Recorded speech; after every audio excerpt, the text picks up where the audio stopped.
Doctor فرحت ہاشمی صاحبہ کے مستند بیانات سننے کے لیے ہمارے چینل قرآنک پلس کو سبسکرائب کریں۔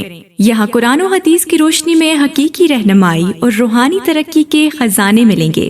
ابھی جڑیں اور دین کو گہرائی سے سمجھیں۔ السلام علیکم ورحمۃ اللہ وبرکاتہ، نحمدہ ونصلی علی رسولہ الکریم، اما بعد فاعوذ باللہ من الشیطان الرجیم، بسم اللہ الرحمن الرحیم، رب اشرح لی صدری ویسر لی امری واحلل عقدۃ من لسانی یفقہوا قولی۔ آج ہم انشاءاللہ رزق میں کشادگی کی دعائیں پڑھیں گے۔ اللہ تعالیٰ نے انسان کو پیدا کیا اور پیدا کرنے کے بعد یوں ہی چھوڑ نہیں دیا، بلکہ انسانوں کی ضروریات بھی پوری کی، انہیں رزق عطا کیا، انہیں زندگی بسر کرنے کے اسباب بھی فراہم کیے۔ سورۃ الروم میں اللہ تعالیٰ فرماتے ہیں، اللہ الذی خلقکم ثم رزقکم ثم یمیتکم ثم یحییکم هل من شرکائکم من یفعل من ذلکم من شیء سبحانہ وتعالی عما یشرکون۔ اللہ وہ ہے جس نے تمہیں پیدا کیا ہے، پھر تمہیں رزق دیا ہے، پھر وہی تمہیں موت دے گا، پھر وہی تمہیں زندہ کرے گا۔ کیا تمہارے شریکوں میں سے کوئی ہے جو ان کاموں میں سے کچھ بھی کرے، یعنی زندگی دے اور رزق دے یا موت دے؟ وہ پاک ہے اور بہت بلند ہے اس سے جو وہ شریک ٹھہراتے ہیں۔ تو اللہ سبحانہ تعالی رازق ہے اور اس کی صفت الرزاق بھی ہے، یعنی بہت زیادہ رزق دینے والا۔ اس نے آسمان و زمین کی تخلیق کے وقت ہی زمین کے اندر معیشت اور رزق کے وہ سارے سامان رکھ دیے تھے جس کی زمین والوں کو ضرورت تھی۔ یعنی جب اللہ تعالیٰ نے زمین کو پیدا کیا تو صرف اس پلانٹ کو نہیں پیدا کیا، بلکہ اس کے اندر اسباب رزق بھی پیدا کر دیے، اور جتنی بھی مخلوقات پیدا کی جو ان گنت ہیں، ہم گن نہیں سکتے۔ یعنی انسان تو انسان، انسانوں کے علاوہ جنات، پھر حیوانات، چرند پرند درندے، چیونٹیاں، کیڑے مکوڑے، سمندر کی مخلوقات جو ان گنت ہیں، جن کی صرف اقسام ہی ان گنت ہے، تو صرف ان کو پیدا نہیں کیا بلکہ ان سب کے رزق کی جو ضروریات تھی وہ بھی زمین کے اندر رکھ دی۔ اور پھر آپ دیکھیے کب سے یہ زمین بنی ہے اور کب سے اس پر حیوانات موجود ہیں، اور وہ ہر روز کھا رہے ہیں، پی رہے ہیں، اپنی ضروریات پوری کر رہے ہیں۔ سبحان اللہ، یعنی انسان سوچے، اور اگر انسان اس کو شمار کرنا چاہے، گننا چاہے، تو آپ گن نہیں سکتے، آپ امیجن بھی نہیں کر سکتے کہ ہر روز کتنی مخلوق کیا کچھ نہیں کھا جاتی، اور پھر اگلے روز پھر، اور پھر دن میں صرف ایک بار نہیں، انسان تو حیوانوں سے بھی زیادہ کئی بار کھاتے ہیں، اور اللہ تعالیٰ دے رہا ہے اور دے رہا ہے اور دے رہا ہے۔ ہزاروں سال سے یہ سلسلہ چل رہا ہے، اور وہ سارے اسباب معیشت زمین کے اندر ہیں۔ یعنی ایسا نہیں کہ وہ کچھ کھا لیے تو پھر ختم ہو گئے، جیسے آپ اپنی فریج میں سے کچھ نکال لیں تو پھر دوبارہ تو وہ نہیں ملے گا جو آپ نے نکال لیا، لیکن اللہ کی زمین کے اندر جو کچھ ہے وہ آپ نکالتے جا رہے ہیں، اور پھر اللہ تعالیٰ دوبارہ ان میں سے پیدا کرتا چلا جا رہا ہے۔ نہیں ایک ٹری جو آج ہمیں نظر آتا ہے، معلوم نہیں اس کے پیچھے کتنی ہی چین ہے ٹریز کی کہ جن کا یہ بچہ ہے جو آج ہمیں نظر آ رہا ہے۔ تو یہ اللہ سبحانہ تعالیٰ ہی کی قدرت ہے اور اس کی طاقت ہے اور اس کی پلاننگ ہے۔ اسی لیے ہم جب رب کا لفظ استعمال کرتے ہیں تو ہم کیا کہتے ہیں؟ خالق، پیدا اس نے کیا، مالک بھی وہی، مدبر بھی وہی، رازق بھی وہی۔ یعنی رب کے اندر رازق کا لفظ بھی آتا ہے، یعنی اللہ تعالیٰ کی صفت رزق بھی آتی ہے۔ اس نے صرف پیدا نہیں کیا، صرف وہ مالک ہی نہیں ان چیزوں کا، بلکہ ان کی پلاننگ بھی کرتا ہے، مدبر ہے، اور پھر اس کے ساتھ ساتھ اس نے ان سب کے رزق کا بھی اہتمام کیا۔ اور رزق تو ایک چیز ہے، اور بھی تمام ضروریات کا اہتمام کیا ہے۔ سورۃ ہود میں آتا ہے، وَمَا مِن دَابَّةٍ فِي الْأَرْضِ إِلَّا عَلَى اللَّهِ رِزْقُهَا، زمین میں چلنے والا کوئی جاندار ایسا نہیں مگر اس کا رزق اللہ ہی کے ذمہ ہے۔ وہ پرندوں کو ان کے گھونسلوں میں، درندوں کو ان کی گھات میں، مچھلیوں کو سمندر کی تہہ میں، چیونٹیوں کو ان کے بلوں میں رزق فراہم کر رہا ہے، اور رزق کا مالک بھی صرف وہی ہے۔ سب کچھ اس کے ہاتھ میں ہے، سب کچھ اس کے اختیار میں ہے۔ وہ جس کے لیے چاہتا ہے رزق کشادہ کر دیتا ہے، اور جس کو چاہتا ہے نپا تلا دیتا ہے، جس کے لیے چاہتا ہے تنگ کر دیتا ہے۔ ان اللہ یرزق من یشاء بغیر حساب۔ لیکن بندوں کے لیے حکم کیا ہے کہ وہ نکلیں، رزق کی تلاش کریں، اللہ سے رزق طلب کریں۔ فابتغوا عند اللہ الرزق واعبدوہ، سو تم اللہ ہی کے ہاں رزق تلاش کرو اور اسی کی عبادت کرو۔ حیوانات رزق کی تلاش میں نکلتے ہیں، پرندے اپنے گھونسلوں سے نکلتے ہیں، چیونٹیاں بلوں سے نکلتی ہیں، اور اسی طرح باقی مخلوقات بھی اپنے رزق کی تلاش میں سارا دن مارے مارے پھرتی ہے. صبح خالی پیٹ نکلتے ہیں اپنے گھونسلوں سے پرندے اور رات کو پیٹ بھرے واپس لوٹتے ہیں، لیکن پیٹ بھرنے کے لیے ان کو محنت کرنی پڑتی ہے اور کوشش اور بھاگ دوڑ کرنی پڑتی ہے جو وہ سارے کر رہے ہوتے ہیں. تو انسان کے لیے بھی لازم کیا ہے کہ اللہ کو الرازق سمجھتے ہوئے اس کے ساتھ ساتھ کوشش کرے، محنت کرے، بھاگ دوڑ کرے، اور پھر اس کے بعد اس کی عبادت کے لیے بھی وقت نکالے. پرندوں کی تو تسبیح کافی ہے، لیکن انسان کو عبادت کے مختلف طریقے سکھائے گئے ہیں. اس سلسلے میں آج کی دعا سورۃ المائدہ میں اللہ تعالیٰ فرماتے ہیں، عیسیٰ ابن مریم نے کہا، اے اللہ، اے ہمارے رب، تو ہم پر آسمان سے ایک خوان اتار جو ہمارے پہلوں اور پچھلوں کے لیے عید ہو جائے، اور تیری طرف سے ایک نشانی ہو، اور ہمیں رزق عطا فرما، اور تو سب سے بہترین رازق ہے. اس آیت میں عیسیٰ علیہ السلام کے زمانے میں ایک خاص واقعے کی طرف اشارہ ہے. عیسیٰ علیہ السلام نے جب لوگوں کو اللہ تعالیٰ کی طرف بلایا تو حواریوں نے اس پر لبیک کہا، آپ پر ایمان لائے، اور ایمان میں مزید اطمینان کے لیے عیسیٰ علیہ السلام سے کہا کہ کیا آپ کا رب یہ کر سکتا ہے، اس میں یہ قدرت ہے کہ ہم پر آسمان سے تیار شدہ کھانا اتارے. یعنی ویسے تو اللہ تعالیٰ زمین سے رزق دے ہی رہا ہے، تو ہم چاہتے ہیں کہ وہ آسمان سے ہمارے لیے کھانے کے لیے ریڈی ٹو ایٹ ہمارے لیے خوان اتارے، یعنی پورا دسترخوان نیچے آئے. تو عیسیٰ علیہ السلام نے انہیں اس مطالبے سے روکا اور اللہ سے ڈرایا، کیونکہ یہ ایک طرح کا معجزہ تھا، اور معجزہ طلب کرنے کے بعد اگر کوئی شخص اللہ تعالیٰ کی بات نہیں مانتا تو پھر اس کی سزا بہت سخت ہے. لیکن حواریوں نے اپنے مطالبے کی 3 وجوہات بتائیں کہ ہم کیوں چاہتے ہیں کہ ہمارے ساتھ ایسا ہو. ایک یہ کہ ہم فکر معاش سے آزاد ہو کر یکسو ہو کر اللہ کی عبادت کریں. دوسرے یہ کہ ہمیں یقین حاصل ہو جائے کہ آپ جو کچھ ہمیں کہہ رہے ہیں کہ یہ اللہ کی طرف سے ہے وہ بالکل سچ ہے، حقیقت ہے، اور اللہ واقعی ہر چیز پر قدرت رکھتا ہے. اور تیسرے یہ کہ جب وہ دسترخوان نازل ہو تو پھر ہم سب خوش ہو جائیں. ظاہر ہے کہ اللہ کی طرف سے جو کھانا آئے گا تو اس کا تو پھر کیا ہی لطف ہوگا اور کیا ہی اس کا حساب ہوگا. تو ہم اس دن کو پھر خوشی کا دن بنا لیں، ہماری عید کا دن بن جائے، اور پھر ہم آئندہ بھی اس دن کو یاد رکھتے ہوئے ہر سال عید منایا کریں. جب ان کا یہ مطالبہ سنا تو عیسیٰ علیہ السلام نے نہایت عاجزی کے ساتھ اللہ رب العزت سے دعا کی. لوگوں کا یہ مطالبہ اللہ تعالیٰ کے سامنے پیش کر دیا اور اللہ تعالیٰ سے دعا کی کہ لوگوں کو غیب سے رزق عطا فرمائے جو ان کے اگلوں اور پچھلوں کے لیے ایک یادگار خوشی کا دن بن جائے، اور یہ ایسا معجزہ ہو کہ لوگ اپنی آنکھوں سے دیکھ لیں کہ کس طرح آسمان سے اترا، یعنی وہ زمین کے رزق سے پھر مختلف چیز ہو. کیونکہ زمین کا رزق تو سب اپنی آنکھوں سے دیکھتے ہیں، جو کچھ زمین پیدا کرتی ہے اور جو سمندر سے اور مختلف سورسز سے ہمیں رزق حاصل ہوتا ہے، لیکن یہ جو آسمان کا رزق ہے obviously یہ زمین کے رزق سے مختلف ہوگا، تو اس سے ہمارا ایمان بڑھ جائے گا. تو عیسیٰ علیہ السلام نے عرض کی، قال عیسیٰ ابن مریم اللہم ربنا. آپ دیکھیے دعاؤں میں یا اللہم آتا ہے یا ربنا آتا ہے. یہاں عیسیٰ علیہ السلام نے دونوں صیغے استعمال کیے ہیں. اللہم ربنا یعنی حواریوں کا مطالبہ قبول کر کے اللہ سبحانہ وتعالیٰ سے نہایت عاجزی کے ساتھ دعا کی کہ اے اللہ، اللہم اے اللہ، ربنا جو ہمارا پالنے والا ہے، جو ہمارا رب ہے. اور اس سے یہ بھی ظاہر ہوتا ہے کہ عیسیٰ علیہ السلام اپنے آپ کو نہ اللہ سمجھتے تھے، نہ اللہ کا بیٹا، اور نہ ہی رب سمجھتے تھے، بلکہ وہ اللہ سبحانہ وتعالیٰ کو یا اللہ اور یا رب کہہ کے پکار رہے تھے.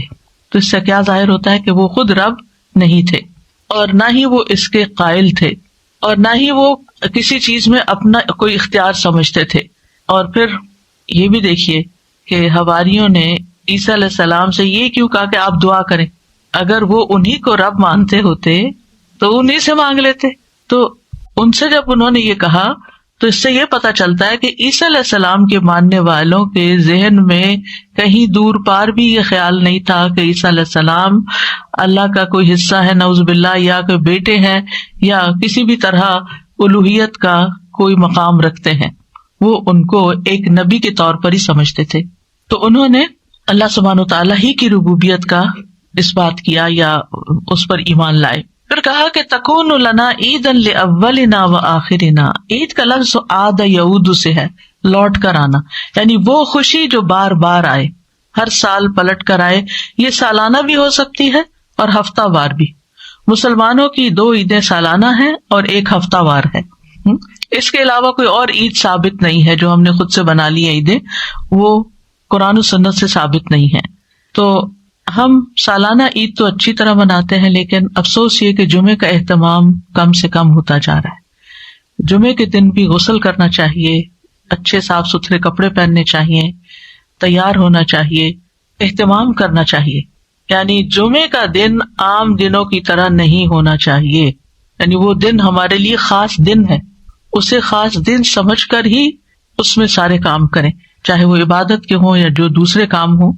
اور پھر آپ دیکھیے کہ انہوں نے کہا کہ وہ دن ہمارے لیے عید کا ہو، لِأَوَّلِنَا وَآخِرِنَا، ہماری پہلی فرسٹ جنریشن یعنی جو ہمارے دور کے لوگ ہیں، وَآخِرِنَا اور جو ہمارے بعد میں آئیں گے، وَآیَةً مِنْکَ اور تیری طرف سے ایک نشانی بھی ہو، تیری قدرت کی علامت ہو. یعنی عیسیٰ علیہ السلام کی سچائی کی علامتوں کے یہ واقعی اللہ کے رسول ہیں، اور انہوں نے جو کہا وہ سچ کہا. اور پھر وَارْزُقْنَا وَأَنْتَ خَيْرُ الرَّازِقِينَ دعا بھی کی، اور یہ رزق کے حصول کی دعا بھی ہے.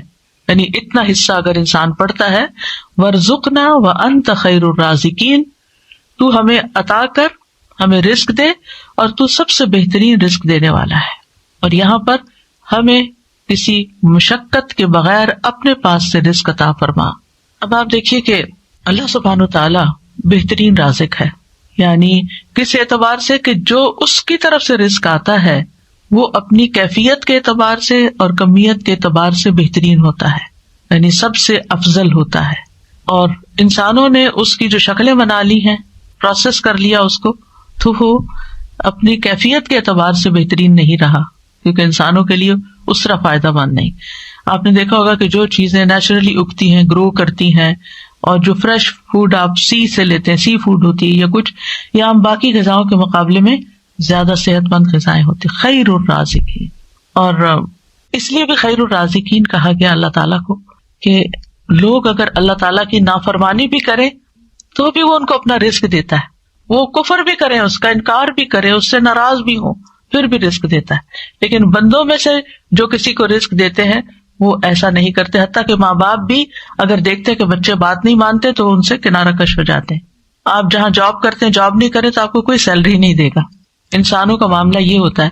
لیکن اللہ سبحانہ وتعالیٰ آپ عبادت کریں یا نہ، آپ نماز پڑھیں یا نہ، آپ روزہ رکھیں یا نہ، وہ آپ کو کھانے کو دیتا رہے گا. تو اس دعا سے یہ پتا چلتا ہے کہ انسان جب دعا کرے تو بہت عاجزی کے ساتھ دعا کرے، اور اللہ تعالیٰ کو اس کے بہترین ناموں کے ساتھ پکارے. اللہم ربنا، یہ دونوں نام اکٹھے بھی کر سکتے ہیں، اور اس کے علاوہ بھی یا رزاق، یا فتاح. اور پھر یہ کہ انتہائی عاجزی اور انکساری رویے میں بھی ہونی چاہیے کہ اللہ ہم محتاج ہیں، تو دینے والا ہے. اور پھر اللہ تعالیٰ سے بہترین رزق مانگنا چاہیے، یعنی تو بہترین رزق دینے والا. اللہ تعالیٰ کی صفت کو بیان کیا جا رہا ہے، یعنی ہمیں بھی ایک طرح سے انڈائریکٹلی کیا کہا جا رہا ہے کہ ہمیں بھی بہترین رزق عطا فرما. رزق کیا چیز ہے، یعنی رزق کا اطلاق کس کس چیز پر ہوتا ہے؟ ابن منظور لسان العرب میں کہتے ہیں رزق سے مراد ہر وہ چیز ہے جس کے ساتھ ہر زندہ مخلوق کی زندگی قائم ہوتی ہے، یعنی جس پر زندگی کا انحصار ہوتا ہے، خواہ وہ چیز مانوی ہو یا مادی ہو. مانوی سے مراد یعنی جس کو ہم چھو نہیں سکتے، جس کو ہم جانتے ہیں، سمجھتے ہیں، محسوس کرتے ہیں، یعنی انٹینجیبل جس کو آپ کہہ سکتے ہیں. تو رزق دونوں طرح ہوتا ہے، ٹینجیبل بھی اور انٹینجیبل بھی. اسی طرح بعض نے یہ کہا کہ ہر نعمت ہی ایک طرح سے رزق ہے، یعنی جتنی بھی نعمتیں ہمیں ملی ہیں وہ ساری رزق ہیں. یعنی صرف مال ہی رزق نہیں ہے، بلکہ رزق کا ایک وسیع دروازہ ہے.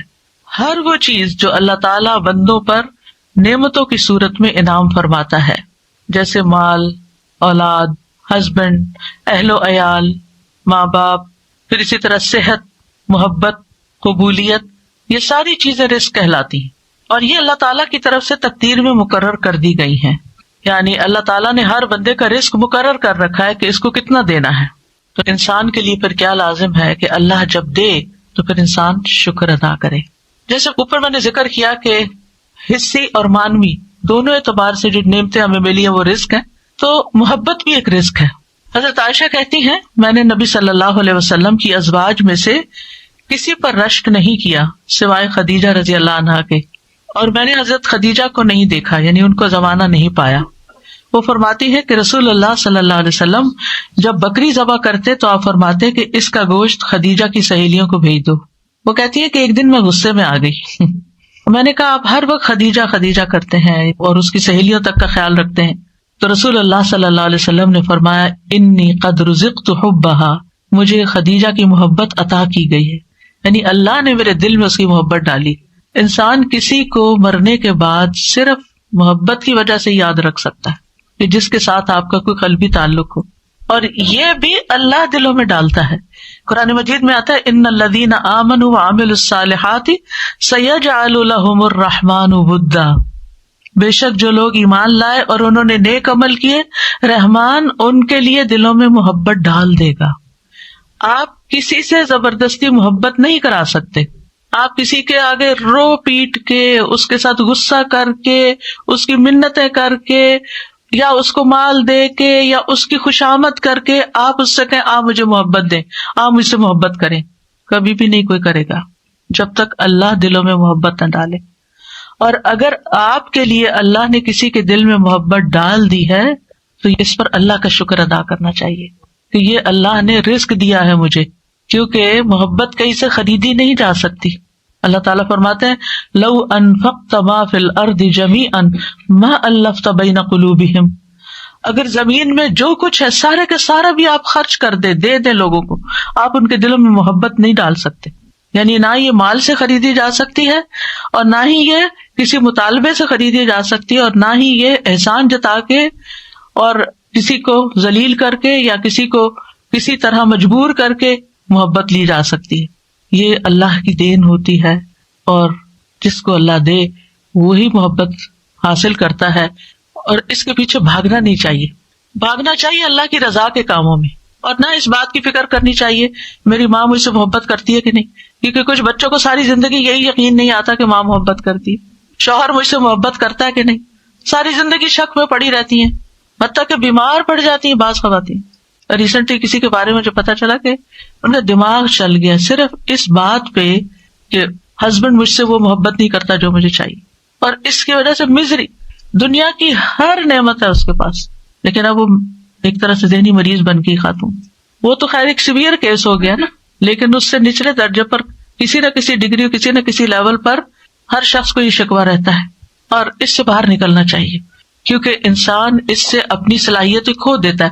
انسان کی پروڈکٹیوٹی ماری جاتی ہے جب انسان لوگوں کی محبت کا یا تو دیوانہ ہوتا ہے، اور یا وہ اس کا فقیر بن جاتا ہے، یا اس کو یہ پریشانی لگ جاتی ہے کہ کوئی مجھ سے محبت کیوں نہیں کرتا، کیونکہ اس پریشانی سے انسان کو حاصل کچھ نہیں ہوتا. اور پھر آپ دیکھیے کہ بعض اوقات خواتین کا مسئلہ یہ بھی ہوتا ہے کہ ان کے اوپر کچھ کنڈیشنز ایسی ہوتی ہیں، ہارمونل چینجز ہوتے ہیں، پیریڈز کا مسئلہ ہے، بچوں کی ولادت کا مسئلہ ہے، اور کئی طرح کی پریشانیاں، بچوں کو دودھ پلا رہی ہے، فزیکل کنڈیشنز کتنی بدلتی جاتی ہیں، جس کی وجہ سے عموماً وہ زیادہ اٹینشن سیکرز ہوتی ہیں. تو یہ جو اٹینشن سیکنگ ہے یہ بھی ایک بیماری ہے، یعنی اس میں بھی آپ نے اپنا ریموٹ کنٹرول دوسرے کے ہاتھ میں دیا ہوا ہے. وہ آپ کو اٹینشن دے تو آپ خوش، آپ کے اپنے پاس کوئی چیز نہیں کہ جس سے آپ خوش ہو سکیں. بھائی آپ کے اپنے پاس کوئی چیز ہونی چاہیے، آپ انڈیپینڈنٹ ہو، کیوں کسی کے غلامی میں پڑے ہوئے ہیں، انڈیپینڈنٹ ہو. آپ اپنے چائے کے کپ کو انجوائے کریں، آپ اپنے بک ریڈنگ کو انجوائے کریں، آپ اپنے گھر کے کام کو انجوائے کریں، آپ مختلف چیزوں کے اندر مختلف ایکٹیویٹیز میں اپنے آپ کو انوالو کر کے وہاں سے آپ خوشی حاصل کریں. اپنی خوشیاں اپنے بچوں کے اندر مت ڈال دیں کہ بچے سامنے ہوں گے تو میں خوش ہوں گی اور بچے نہیں تو میں خوشی نہیں. آپ اپنی خوشیاں مال و دولت میں نہیں ڈالیں کہ میرے پاس ڈھیر مال آئے گا ہر مہینے تو پھر ہی میں خوش ہوں گی، اور اگر کسی مہینے کے اوپر نیچے ہو گیا تو میری ساری خوشی چلی گئی. چیزوں کے اندر، انسانوں کے اندر خوشیاں نہیں ڈھونڈیں. اور سب سے بڑی خوشی تو خود اللہ کے ذکر میں ہے، اللہ کی یاد میں ہے، اللہ کی عبادت میں ہے، اللہ سبحانہ تعالیٰ کے دین میں ہے، اس دین کے علم حاصل کرنے میں ہے، اس علم کو سکھانے میں ہے، اس کے راستے میں نکلنے کو ہے. کیا آپ نے کسی حدیث میں صحابہ کرام میں سے کسی کے بارے میں یہ پڑھا تھا کہ وہ ذہنی مریض ہو گئے تھے؟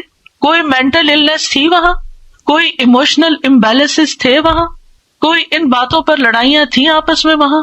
ہرگز نہیں، کیونکہ وہ ایموشنلی اسٹرانگ تھے. میں جانتی ہوں، میں خود ایک عورت ہوں، عورت ایموشنلی ویک ہوتی ہے مرد کے مقابلے میں، لیکن اس کو اپنی ویکنس نہ بننے دیں. کانفیڈنٹ ہوں، اسٹرانگ ہوں، اپنے لیے زندگی میں خود چیزیں تلاش کریں کہ جس کام کے لیے اللہ نے آپ کو بنایا، آپ کی زندگی میں وہ کیا مقصد ہونا چاہیے، وہ کون سا کام ایسا ہے کہ جس کو کر کے آپ کو خوشی ملتی ہے، اس کو پکڑ لیں.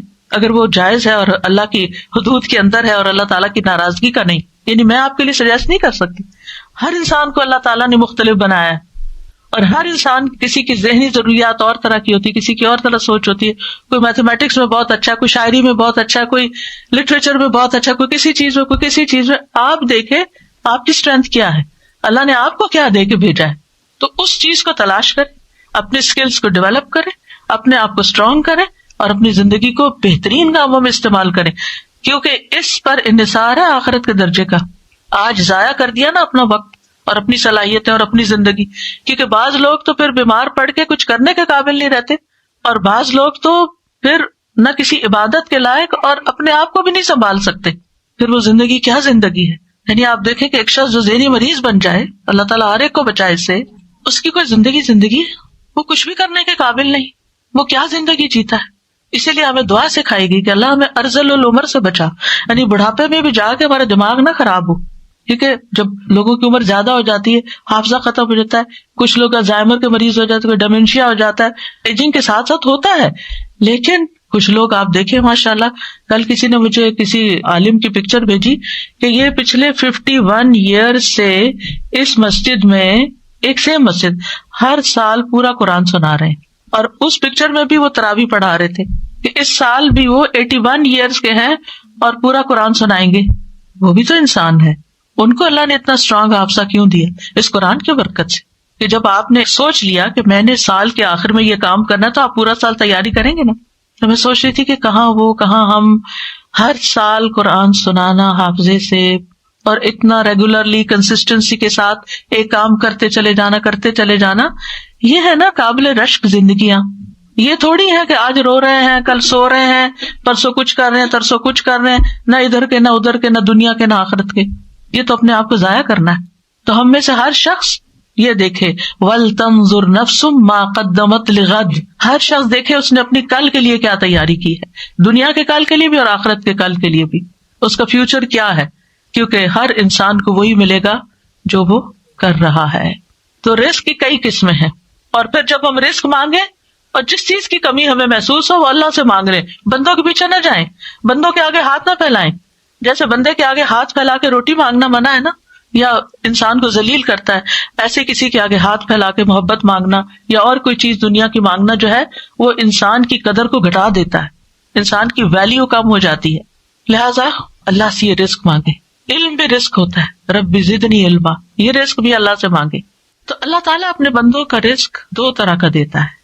ایک عام رزق ہے جس سے ہر نیک اور فاجر فائدہ اٹھاتا ہے، اس میں انسان، حیوان، جن سب شامل ہے، سب کو کھانے کو دیتا ہے، بنیادی بیسک نیڈ سب کی پوری ہو رہی. اور یہ جسمانی رزق ہے، اور یہ اللہ نے تقسیم کیا اور ہر ایک کو زندہ رکھنے کے لیے اللہ نے ذمہ لیا ہوا ہے، کیونکہ زندگی کا انحصار اس پر ہے، زندگی اس پر ڈپینڈ کرتی ہے کہ یہ رزق آپ کے پاس ہو. رزق کی دوسری قسم خاص ہے، یہ اللہ تعالیٰ اپنے انبیاء اور اپنے رسولوں کے ہاتھ پر اپنے بندوں میں سے جسے چاہتا ہے یہ رزق عطا کرتا ہے، اور یہ ایمان اور توحید کا رزق ہے. وہ اپنے رسولوں کے ذریعے جسے چاہتا ہے دیتا ہے. یہ اللہ تعالیٰ صرف اس کو عطا کرتا ہے جو اس کا حقدار ہے، جو اس کا طلبگار ہے، جو اس پہ شکر گزار ہے. کیونکہ اگر آپ اس کی پرواہ نہیں کرتے کہ آپ ہدایت کے راستے پہ یا گمراہی پہ، تو اللہ کو بھی پرواہ نہیں.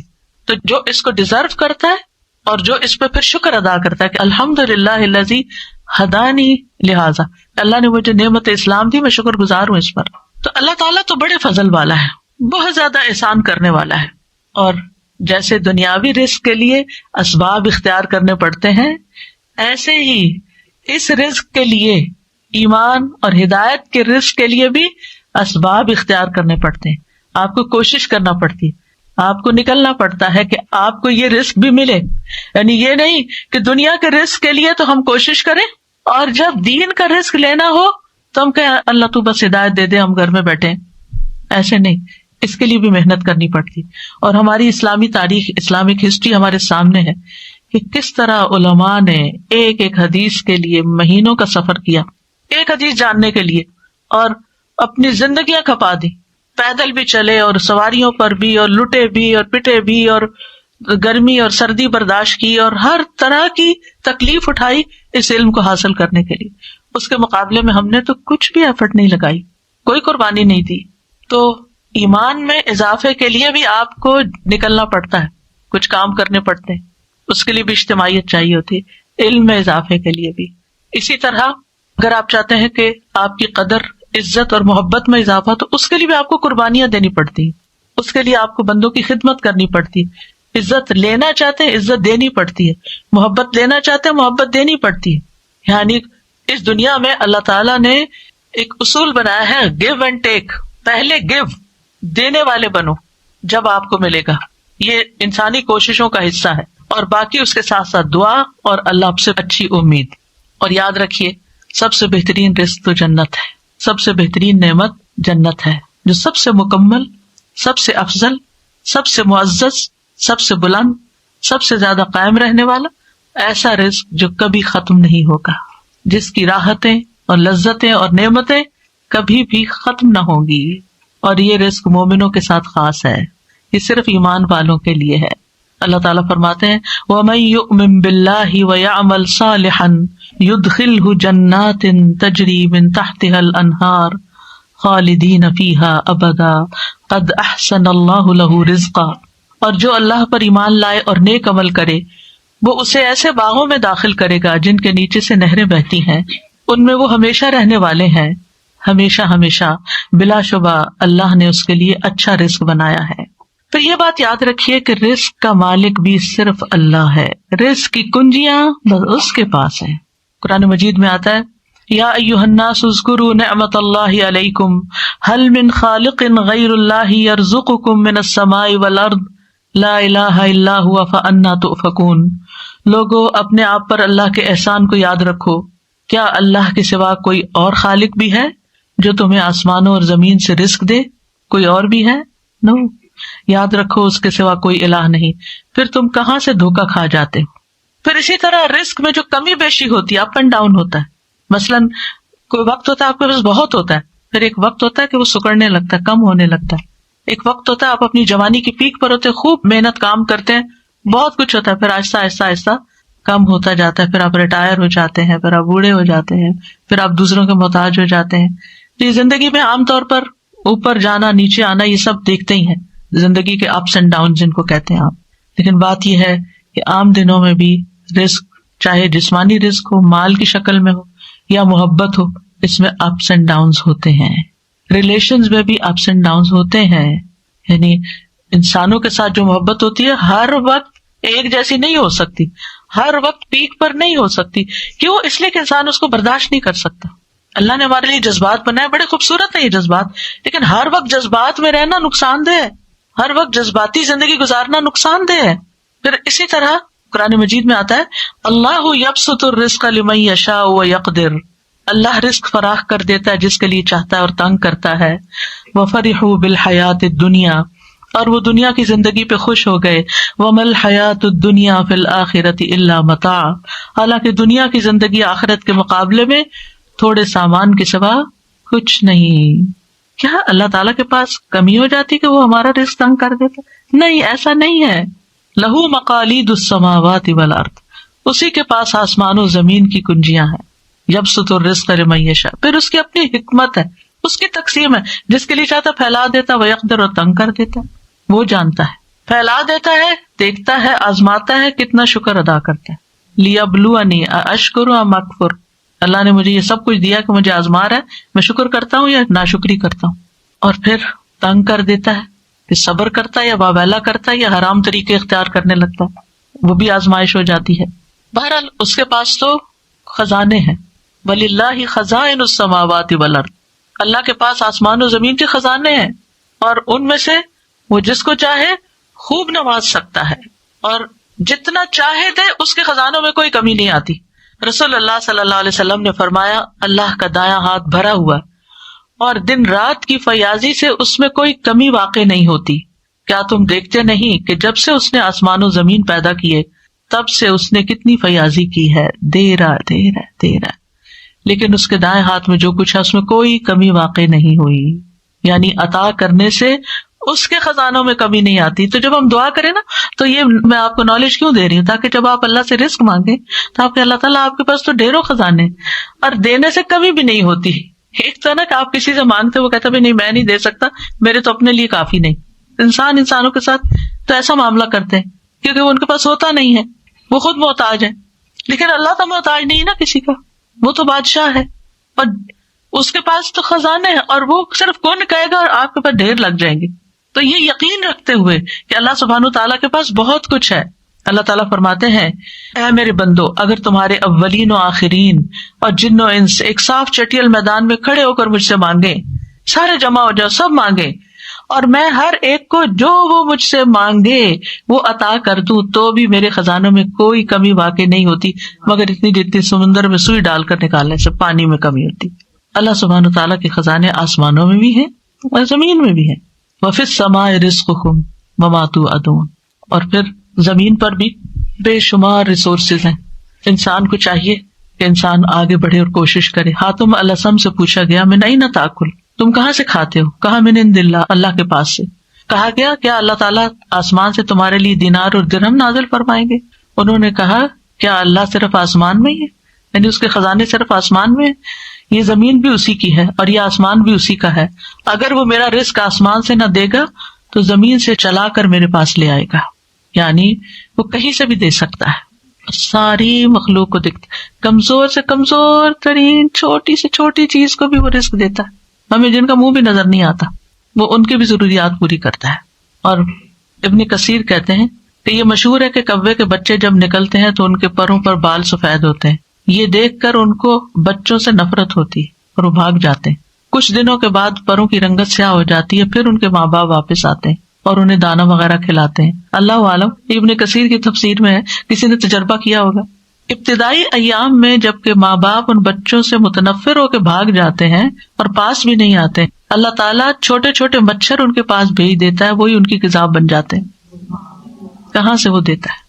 یعنی اتنے چھوٹے, آپ دیکھیں انڈا ہی کتنا چھوٹا ہوتا ہے اور اس میں بچہ کتنا چھوٹا ہوتا ہے اور اللہ تعالیٰ ان کو بھیج دیتا ہے جاؤ ان کی ضرورت پوری کرو.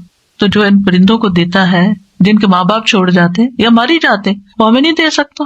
وہ ہمیں ضرور دے سکتا ہے. کبھی مایوس نہ ہو, مایوسی کفر ہے, کیونکہ لوگوں کے پاس جب رزق تنگ ہوتا ہے نہیں ملتا تو پھر بعض اوقات وہ مایوسی کی طرف چلے جاتے ہیں. اللہ سے ہمیشہ اچھی امید رکھیں کہ اللہ نے آج تک کھلایا ہے, اللہ نے آج تک دیا, آگے بھی وہی دے گا اور وہ نافرمانوں کو بھی دیتا ہے. حضرت ابراہیم علیہ السلام نے جب دعا مانگی تھی کہ اللہ اس شہر کو امن والا بنا دے اور اس کے رہنے والوں کو پھلوں سے رزق دے جو ان میں سے اللہ اور یوم آخرت پر ایمان لائے, اور اللہ نے کیا کہا تھا, جس نے کفر کیا اسے بھی میں تھوڑا سا فائدہ دوں گا. اچھا, دنیا میں جب ہم دیکھتے ہیں نا کہ نان بلیورز کے پاس بہت کچھ ہے تو ہم کہتے ہیں ان کے پاس اتنا کچھ ہے, ان کو اتنا زیادہ کیوں دیا؟ اللہ کے نزدیک وہ مچھر کے پر برابر بھی, وہ کچھ بھی نہیں ہے جو اللہ کے پاس اس کے مقابلے میں. تو ایک تو کبھی یہ نہیں سوچنا چاہیے کہ یہ شخص نماز بھی نہیں پڑھتا, یہ روزہ نہیں رکھتا, یہ فلاں نہیں کرتا اور اس کو پھر بھی اللہ نے اتنا زیادہ دیا. وہ زیادہ نہیں ہے, وہ آپ کی چھوٹی نگاہ اس کو زیادہ دیکھ رہی ہے. جو اللہ نے آپ کو اس عبادت کے بدلے میں دینا ہے اپنے پاس, وہ تو کہیں زیادہ ہے. اس کے سامنے تو ساری دنیا کا مال بھی مچھر کے پر سے زیادہ نہیں ہے, بہت ہی حقیر ہے. تو دنیا میں اللہ تعالیٰ کسی کو جو دیتا ہے وہ بہت تھوڑا ہے بنسبت اس کے جو اللہ کے پسندیدہ بندوں کو آگے ملنے والا ہے. شیطان بھی اللہ ہی سے اپنا رزق مانگتا ہے. ابلیس نے کہا میرے رب تو نے اپنی ساری مخلوق کا رزق واضح کر دیا, میرا رزق کہاں ہے؟ اللہ تعالیٰ نے فرمایا ہر وہ چیز جس پہ میرا نام نہ لیا جائے وہ بندوں کے ساتھ پہ شامل ہو جاتا ہے. مومن بندوں کو اللہ تعالیٰ دنیا میں بھی دیتا ہے اور آخرت میں بھی دیتا ہے, اور یہ ان کے لیے بہت اعزاز کی بات ہے. اور آخرت کے رزق کو رزقا حسنا کہا گیا. والذین ہاجروا فی سبیل اللہ ثم قتلوا او ماتوا لیرزقنہم اللہ رزقا حسنا وان اللہ لہو خیر الرازقین. اور جن لوگوں نے اللہ کے راستے میں وطن چھوڑا پھر قتل کر دیے گئے یا مر گئے, یقیناً اللہ انہیں ضرور رزق دے گا, اچھا رزق. دنیا میں رہے, ہجرت کر کے کہیں گئے, وہاں بھی مل جائے گا, اور اگر مر کے اللہ کے پاس چلے گئے, شہید ہو گئے, تو جنت میں بھی رزق ہے ان کے لیے. بے شک اللہ ہی یقیناً سب رزق دینے والوں سے بہترین ہے. رزق کے معاملے میں بندوں کی ذمہ داری کیا ہے؟ نمبر 1, اللہ پر بھروسہ کریں, توکل کریں. رسول اللہ صلی اللہ علیہ وسلم نے فرمایا اگر تم اللہ پر اس طرح توکل کرو جس طرح حق ہے تو وہ تمہیں اس طرح سے روزی دے جیسے وہ پرندوں کو دیتا ہے. صبح کو وہ بھوکے اٹھتے ہیں اور شام کو پیٹ بھرے ہوئے آتے ہیں. اللہ سبحانہ وتعالیٰ تو ماں کے پیٹ میں بھی رزق دیتا ہے جب ماں خود بھی نہیں کھلا سکتی بچے کو, اس نے وہاں بھی انتظام کیا. پیدا ہوتے ہی اس کے سینے میں دودھ اتار دیا, اللہ نے رزق کا اہتمام کیا. اور پھر جو انسان بڑا ہوتا جاتا ہے ضروریات مختلف ہوتی جاتی, اس کے مطابق اس کو رزق ملتا چلا جاتا ہے. ابو ذر غفاری کہتے ہیں نبی صلی اللہ علیہ وسلم اپنے رب تبارک و تعالیٰ سے روایت کرتے ہیں, اللہ تعالیٰ فرماتا ہے اے میرے بندو تم سب گمراہ ہو سوائے اس کے جسے میں ہدایت دوں, بس تم مجھ سے ہدایت مانگو کیونکہ یہ بھی رزق ہے نا, میں تمہیں ہدایت دوں گا. اے میرے بندو تم سب بھوکے ہو سوائے اس کے جسے میں کھلاؤں, تم مجھ سے کھانا مانگو میں تمہیں کھلاؤں گا. اے میرے بندو تم سب برہنہ ہو سوائے اس کے جسے میں لباس دوں, تم مجھ سے لباس مانگو میں تمہیں لباس پہناؤں گا. یعنی یہ بیسک نیڈز ہیں انسان کی جن میں نمبر 1 ہدایت ہے اور پھر اس کے بعد کھانا اور کپڑا, یہ انسان کی بیسک نیڈز میں سے ہے. لہٰذا ان نیڈز کے لیے بھی انسان کو اللہ سبحانہ تعالیٰ کی طرف رجوع کرنا چاہیے. اور جب انسان اللہ سے مانگ کر کوشش کرتا ہے تو پھر اس کو اطمینان بھی ہو جاتا ہے جتنا بھی اللہ تعالیٰ دیتا ہے, اور اس اطمینان کو قناعت کہتے ہیں کہ انسان اللہ کے دیے پر راضی ہوتا ہے, اور اس قناعت سے اطمینان نصیب ہوتا ہے. پھر یعنی جب انسان کے اندر قناعت ہوتی ہے کہ جو اللہ نے مجھے دیا میں راضی ہوں, اس پر میں خوش ہوں جتنا بھی میرے پاس ہے, کیونکہ انسان اپنے سے کم والوں کو دیکھتا ہے نا تو خوش ہوتا ہے, اور خوشی کا معیار بھی یہی ہے. انسان اگر اپنے سے اوپر والے کو دیکھے گا تو کبھی خوش نہیں ہوگا. لیکن مشکل یہ ہے کہ انسان سب کچھ بھی لے کے خوش کیوں نہیں آج, کیونکہ انسان صرف ضرورت کا نہیں چاہتا, ضرورت پوری ہو جاتی ہے تو راحت چاہتا ہے, یعنی کہ کمفرٹیبل لائف ملے. جب کمفرٹیبل لائف مل جاتی ہے تو پھر عیش و عشرت چاہتا ہے کہ مجھے لگژوریس لائف ملے, لہٰذا اس کی تو پھر کوئی حد ہی نہیں ہے نا. تو انسان کبھی بھی مطمئن نہیں ہوتا, کبھی بھی سکون نہیں پاتا. اس لیے انسان کو چاہیے کہ وہ اللہ سے مانگے, جو کچھ ہے اس پر راضی رہے, اور پھر اس کا دل دولت مند ہو. غنا وہ نہیں ہے, دولت مندی وہ نہیں ہے جو بینک بیلنس سے یا بہت ساری سونے چاندی کے ڈھیر سے آپ دولت مند ہوتے ہیں. اصل دولت مند وہ ہے جس کا دل دولت مند ہے, کہ جو اس بات پہ راضی ہے کہ اللہ نے مجھے بہت کچھ دیا ہے. یعنی کثرت سے دولت مندی نہیں ہوتی, بلکہ اس کے مقابلے میں قناعت سے دولت مندی ہوتی ہے. حقیقت یہ ہے کہ دنیا کی زندگی میں جتنی بھی چیزیں ہیں یا تو یہ انسان کو اپنے کنٹرول میں کر لیتی ہیں یا انسان ان کو اپنے استعمال میں لے آتا ہے. جب ضرورت کا ہوتا ہے تو سب چیزیں استعمال ہو رہی ہوتی ہیں, اور جب زیادہ ہو جاتا ہے تو وہ انسان کے اوپر بوجھ بن جاتا ہے کہ اس کو سنبھالو, رکھو, اس کی حفاظت کرو. وہ اسی کی پوجا میں پھر لگا رہتا ہے انسان, اور اپنے اعلیٰ مقصد زندگی کو بھول جاتا ہے کہ وہ دنیا میں صرف مال اسباب اکٹھا کر کے اس کی خدمت کرنے نہیں آیا, بلکہ وہ اللہ کی عبادت کے لیے آیا. تو اس لیے بہت ضروری ہے کہ انسان حرص سے بچے, کیونکہ حرص کا نقصان ہے. رسول اللہ صلی اللہ علیہ وسلم نے فرمایا 2 بھوکے بھیڑیے اگر بکریوں کے ریوڑ میں چھوڑ دیے جائیں تو اتنا نقصان نہیں دیتے جتنا کسی انسان کا مال کے لیے حریص ہو جانا, لالچی ہو جانا. اور وہ کیا ہوتا ہے کہ انسان جو ملا ہے اس پہ راضی نہیں, بس اس سے زیادہ حاصل کرنے کی کوشش میں, اور زیادہ اور زیادہ, حتیٰ کہ مر ہی جاتا ہے, دنیا سے ہی چلا جاتا ہے انسان, اور اللہ کو دکھانے کے لیے کچھ نہیں ہوتا اس کے پاس, نہ کوئی عبادت, نہ کوئی خدمت, نہ کچھ. تو اس لیے انسان کو حرص سے اور لالچ سے بچنا چاہیے. اس کے اندر غنا ہونا چاہیے, شکر گزاری ہونی چاہیے, اور یہ شکر گزاری ہی انسان کی سعادت کی علامت ہوتی ہے. خوش قسمت ترین انسان وہ ہے, کامیاب ترین انسان وہ ہے کہ جس کے پاس ضرورت کا ہے اور وہ اس پر راضی بھی ہے. حدیث میں آتا ہے اس شخص نے فلاح پائی جس نے اطاعت کی اور اس کو بقدر ضرورت رزق مل گیا, اور اللہ نے اس کو جو کچھ دیا اس پر اس کو قناعت کی توفیق مل گئی, وہ خوش ہے اس پر جتنا ہے اس کے پاس. تو گویا دنیا میں بھی کامیابی کا راز زیادہ ہونے میں نہیں ہے کہ زیادہ ہو, بلکہ قناعت میں ہے, کیونکہ چاہت کی تو کوئی حد ہی نہیں نا. انسان کی چاہت تو لامتناہی ہے, ان لمیٹڈ ہے, جتنا اس کو مل جائے گا وہ کہے گا اس سے اور ہو, اس سے اور ہو. انسان کا پیٹ تو کبھی بھرنے والا نہیں. اس لیے انسان اپنی ساری کوششوں کا مرکز صرف دنیا کمانے میں نہ لگا دے, بلکہ اپنی آخرت کے لیے بھی فکر کرے, اور صرف جسمانی زندگی نہیں روحانی زندگی بھی گزارے, اپنی روح کا حق بھی ادا کرے, انسانوں کا حق بھی دینے والا ہو. مطلب ضرورت کا سامان وہ ہوتا ہے کہ جس میں انسان کی کوئی ضرورت اٹکے نہ, یعنی اس کے پاس اتنا ہو کہ اپنی بیسک ساری نیڈز جو ہے وہ کسی کی مدد کے بغیر خود پوری کر سکے, اور اس کے لیے انسان محنت کرے, کوشش کرے. تو بہرحال رزق کا مالک اللہ ہے اور انسانوں کے پاس کچھ نہیں. اگر کوئی یہ سمجھتا ہے کہ کوئی انسان اس کے رزق کا مالک اور وہ اس کا رزق روک دے گا تو وہ غلط فہمی کا شکار ہے. اس لیے انسان کو رزق کے معاملے میں اللہ تعالیٰ سے دعا کرنی چاہیے، کوشش اور محنت کرنی چاہیے، جو ملا ہے اس پہ راضی ہونا چاہیے، مخلوق کی طرف نہیں دیکھنا چاہیے کہ ان کے پاس کیا ہے اور وہ مجھے کیوں نہیں ملتا، اور حسد نہیں کرنا چاہیے کسی سے. اور جب مانگے تو پورے یقین کے ساتھ مانگے. اور جب انسان اللہ کا تقوی اختیار کرتا ہے تو اللہ اس کو وہاں سے رزق دیتا ہے جہاں سے اس نے سوچا بھی نہیں ہوتا. وَيَرْزُقُهُ مِنْ حَيْثُ لَا يَحْتَسِبُ وَمَن يَتَوَكَّلْ عَلَى اللَّهِ فَهُوَ حَسْبُهُ. وہ اسے وہاں سے رزق دے گا جہاں سے وہ گمان نہیں کرتا، جو اللہ پہ بھروسہ کرے وہ اس کو کافی ہو جائے گا. ان اللہ بالغ امرہ قد جعل اللہ لکل شیء قدرا. بے شک اللہ اپنا کام پورا کرنے والا ہے، یقیناً اللہ نے ہر چیز کے لیے ایک وقت، ایک اندازہ مقرر کر رکھا ہے. تو بہرحال ہم میں سے ہر ایک کا رزق مقرر بھی ہے. ماں کے پیٹ میں بچے کا رزق لکھا جاتا ہے، اور جو مقدر میں ہے وہ رزق ملے گا، بس طریقے حلال اختیار کریں، اسی چیز کو حرام سے نہیں. یعنی مثلاً ایک چیز کو پانے کے لیے 2 دروازے جاتے ہیں اور آپ کو کسی ایک کا انتخاب کرنا ہے اور اس میں داخل ہو کر وہاں تک پہنچنا، یعنی دونوں کوریڈور جو ہیں ایک جگہ پہ جا کے ملتے ہیں. اب آپ دائیں طرف سے جاتے ہیں یا بائیں، یہ آپ کی چوائس ہے. آپ حلال طریقہ اختیار کرتے ہیں یا حرام، یہ آپ کی چوائس ہے. محنت تو دونوں میں کرنی پڑتی ہے، حرام میں بھی محنت کرنی پڑتی ہے اور حلال کے لیے بھی محنت کرنی پڑتی ہے. لہٰذا انسان کو چاہیے کہ جلد بازی نہ کرے اور حلال طریقے سے ہی رزق کو حاصل کرے.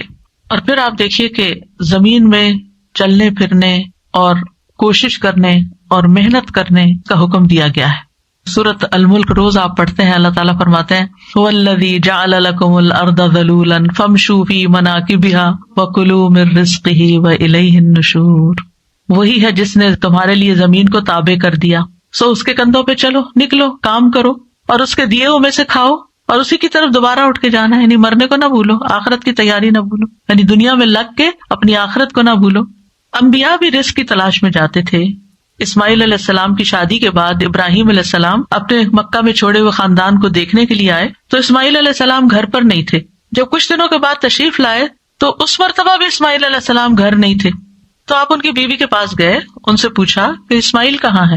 انہوں نے بتایا کہ ہمارے لیے روزی تلاش کرنے گئے ہیں، یعنی کام پر گئے ہیں. تو اس لیے لوگوں کے آگے ہاتھ پھیلانے کی بجائے انسان خود محنت کرے، کام کرے اور پھر اعتدال سے کام لے.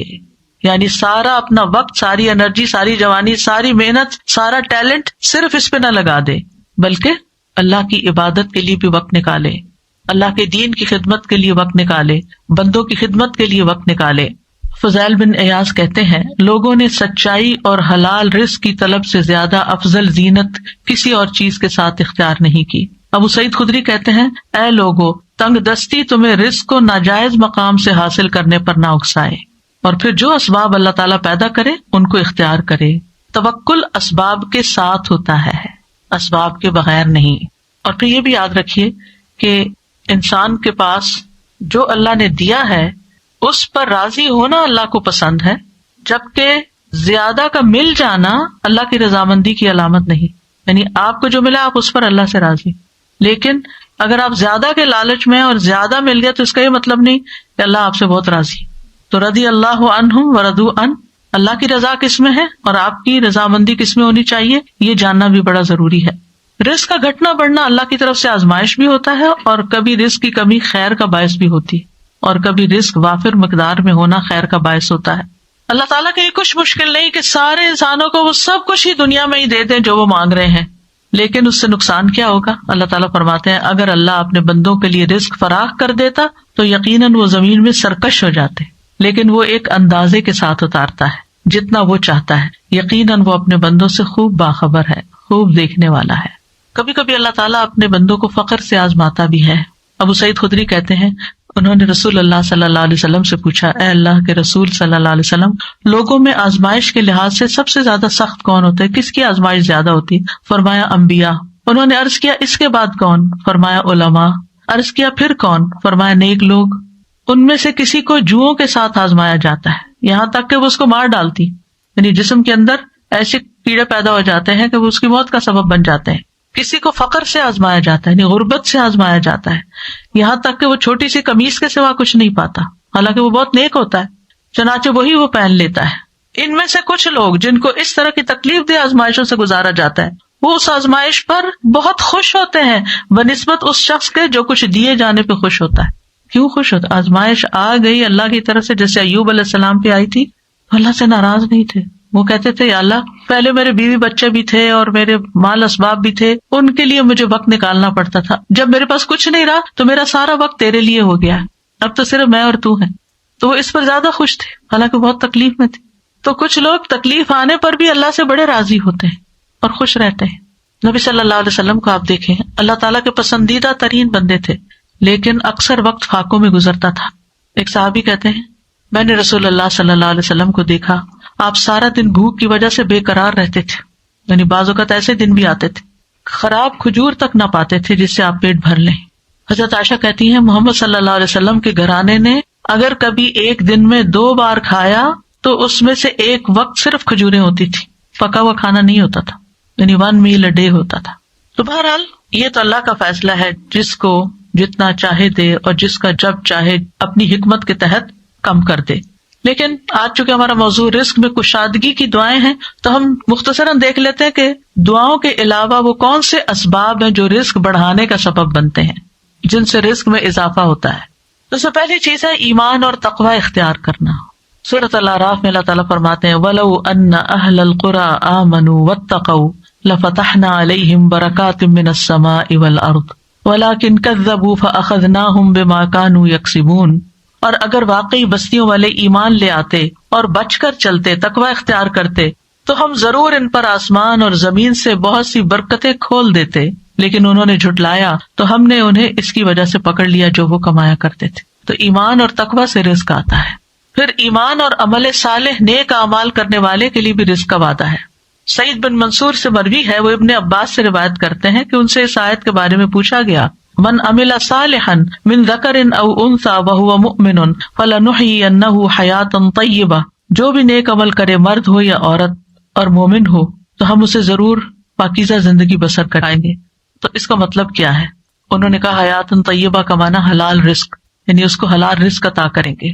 اور آخرت میں جب اللہ کے پاس جائے گا وَلَنَجْزِيَنَّهُمْ تو اپنے اعمال کا بہترین بدلہ پائے گا. ایمان، تقوی اور عمل صالح کے بعد اگلی چیز یہ ہے کہ انسان اپنے فرائض کو ادا کرے. قرآن مجید میں آتا ہے رجال لا تلہیہم تجارت ولا بیع عن ذکر اللہ واقام الصلاۃ. وہ مرد جنہیں اللہ کے ذکر سے اور نماز قائم کرنے اور زکوٰۃ دینے سے نہ کوئی تجارت غافل کرتی ہے، نہ کوئی خرید و فروخت. وہ اس دن سے ڈرتے ہیں جس میں دل اور آنکھیں الٹ جائیں گی، تاکہ اللہ انہیں اس کا بہترین بدلہ دے جو انہوں نے کیا، اور انہیں اپنے فضل سے زیادہ دے. اور اللہ جسے چاہتا بے حساب رزق دیتا ہے. تو اس سے کیا پتہ چلتا ہے کہ چاہے آپ بزنس کرتے ہیں، جاب کرتے ہیں، جب نماز کا وقت آ جائے تو آپ کو نماز کے لیے اٹھ جانا چاہیے. پھر اللہ کی اطاعت کے کام. عبداللہ بن مسعود سے روایت ہے، وہ کہتے ہیں رسول اللہ صلی اللہ علیہ وسلم نے فرمایا کوئی جان اپنے رزق کی تکمیل کے بغیر نہیں مرتی، بس تم اللہ سے ڈرو اور رزق کی تلاش میں میانہ روی اختیار کرو. کہیں ایسا نہ ہو کہ رزق کا مؤخر ہونا، ڈیلے ہونا تمہیں اس بات پہ اکسا دے کہ تم اللہ کی نافرمانیاں کر کے اس کی تلاش میں پڑ جاؤ. یاد رکھو جو کچھ اللہ کے پاس ہے وہ اس کی اطاعت کر کے ہی حاصل کیا جا سکتا ہے. ابن قیم کہتے ہیں جیسے اللہ کا تقوی اختیار کرنا رزق کے حصول کا باعث ہے، اسی طرح تقوی چھوڑ دینا فقر و فاقہ کا باعث بھی بن جاتا ہے. اسی طرح نافرمانیوں کو چھوڑنا رزق میں اضافے کا باعث بن جاتا ہے. پھر ہے شکر گزار بننا، جو ہے اس پہ شکر گزار رہیں، قناعت کریں اور شکر کریں. اللہ تعالیٰ کا وعدہ ہے لَإِن شَكَرْتُمْ لَأَزِيدَنَّكُمْ، اگر تم نے شکر کیا تو میں تمہیں اور زیادہ نعمت دوں گا. پھر ہے توبہ استغفار کرنا، توبہ استغفار.